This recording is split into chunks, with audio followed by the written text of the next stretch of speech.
માતાજી અંબાન ફળિયાન ચામુંડા ક્યાંક ક્યાંક મહાકાળી હોતો હોય મારે હાસ્ય સાથે કહેવાય અહીંયા નથી દેખાતા એ મહાકાળી પ્રગટ થયા તો બધાને ખ્યાલ આવી જાય ગૃહલક્ષ્મી છે માતાજીઓ છે કહેવાનો ભાવાર્થ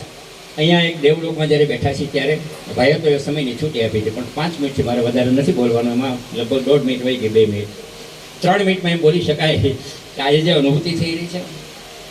બ્રાહ્મણો એક ભૂદેવ વ્યક્તિ યજમાને મને પૂછેલું કે ભગવાનના સાક્ષાત દર્શન કરવા તો શું કરવું મેં તો શાસ્ત્ર વાક્યને માન આપી દે શાસ્ત્રોમાં લખ્યું છે બ્રાહ્મણ છે ભૂદેવ છે પૃથ્વીના દેવ છે તારે દેવના દર્શન કરવા છે તો બ્રાહ્મણ તને રૂબરૂ જવાબ હોત દેશે તું પૂછી છે એવો બરાબર છે એ મને એક અનુભૂતિ થઈ એ શબ્દ મને જાણવા મળ્યો મને બહુ ગમ્યું તો અહીંયા ભૂદેવો હોય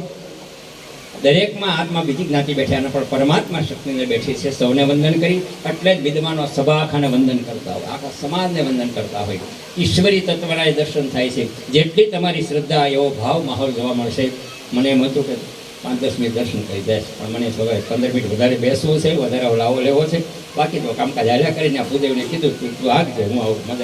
મજા આવી જાય 15-20 મિનિટ વધારે લાભ લઈશું એટલા ભાવ સાથે આમંત્રણ તો છે ચાલો વિશેષ નહીં કહેતા દિનેશભાઈને ભાઈ છે ને વખાણ કરે એમ નહીં અમારા કુટુંબ પરિવારની અંદર એક જબરજસ્ત કીર્તિ વધારનારો એક તત્વ હોય બ્રહ્મ સમાજને જે કીર્તિ વધારનારો હોય તો દિનેશભાઈ જે ખૂબ મુંબઈમાં તો રહે છે પણ દેશ વિદેશમાં જેણે કથા પણ કરી છે સત્સંગો કર્યા છે અને એમને પણ ઘણા બધા બ્રાહ્મણો તૈયાર કર્યા છે મને તો આવડતું જે કોઠા વિદ્યા જ શીખવાડ્યો મારા વિદ્યાર્થી મને વેદ મંત્રો ના આવડે મેં ક્યાંથી વેદ મંત્રો શીખવાડી એમને કોઠા વિદ્યા જ બધા સપ્તાહ શીખી જાય એ વાત આખી અલગ છે જે આવડે હાવ ખુલ્લું કહી દઉં છું દિનેશભાઈ તો પાઠશાળા કરેલી છે ભણેલા છે સાહેબ દુર્ગા પાઠશાળાથી નાનાભાઈ રમેશભાઈ તો બોમ્બે છે આપ સૌ બધાના પરિચિત છો પણ દેશ વિદેશમાં ધર્મ અને સંસ્કૃતિને ટકાવવા માટે જે સંપૂર્ણ પ્રયત્ન કરી રહ્યા છે એમણે પણ બ્રાહ્મણોના ખૂબ આશીર્વાદ છે ત્યારે એના ભાઈ તરીકે નહીં પણ વ્યાસ ગદીરે વંદન કરું છું નાનો ભાઈ છે એમને આને બ્રહ્મા કહેવાય જેને ખ્યાલ ન હોય તો વ્યાસ ગદીમાં મુખ્ય જે બેઠા હોય ને એ બ્રહ્મા સૂક્તને વંદન કરી અને આ બધા વરુણીવાળા ભૂદેવો આખા સમાજ છે બ્રહ્મ સમાજને વંદન કરી વિશેષ વાત નહીં કરતા આજે મને અલૌકિક આનંદ થયો છે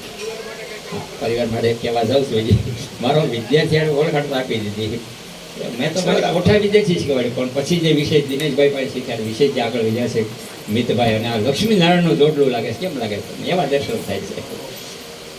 અને આના મા બાપ વિશે તો શું કહી શકાય બસ જેના મા બાપ સારા હોય એના જ દીકરા સારા થાય છે કુદરત નિયમ છે બરાબર